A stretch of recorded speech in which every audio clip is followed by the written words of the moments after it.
పోషకాలలో సమృద్ధిగా ఉన్న కాలీఫ్లవర్.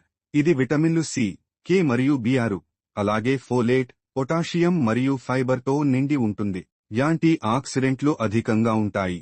గ్లూకోసినోలేట్స్ మరియు ఐసోథియోసైనేట్స్ వంటి సమ్మేళనాలను కలిగి ఉంటుంది.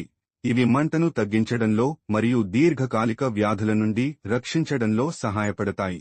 జీర్ణక్రియకు మద్దతు ఇస్తుంది. ఇందులోని అధిక ఫైబర్ కంటెంట్ జీర్ణ ఆరోగ్యాన్ని మరియు క్రమబద్ధతను ప్రోత్సహిస్తుంది. బరువు స్నేహపూర్వక, తక్కువ కేలరీలు మరియు పిండి పదార్థాలు. బరువు తగ్గడానికి మరియు కీటో వంటి తక్కువ కార్బ్ ఆహారాలకు ఇది గొప్ప ఎంపిక. గుండె ఆరోగ్యానికి మద్దతు ఇవ్వవచ్చు. యాంటీఆక్సిడెంట్లు మరియు ఫైబర్ రక్తపోటును తగ్గించడంలో మరియు కొలెస్ట్రాల్ స్థాయిలను మెరుగుపరచడంలో సహాయపడతాయి. శరీరాన్ని నిర్విషీకరణ చేయడంలో సహాయపడుతుంది. కాలీఫ్లవర్లోని సమ్మేళనాలు కాలేయ పనితీరు మరియు నిర్విషీకరణ మార్గాలకు మద్దతు ఇస్తాయి. మెదడు ఆరోగ్యానికి మద్దతు ఇస్తుంది. మెదడు అభివృద్ధికి మరియు న్యూరోట్రాన్స్మిటర్ పనితీరుకు ముఖ్యమైన కోలిన్ కలిగి ఉంటుంది. వెళ్లే ముందు ఛానల్ ని సబ్స్క్రైబ్ చేసి వీడియోకి లైక్ షేర్ చేసి కామెంట్ చేయండి.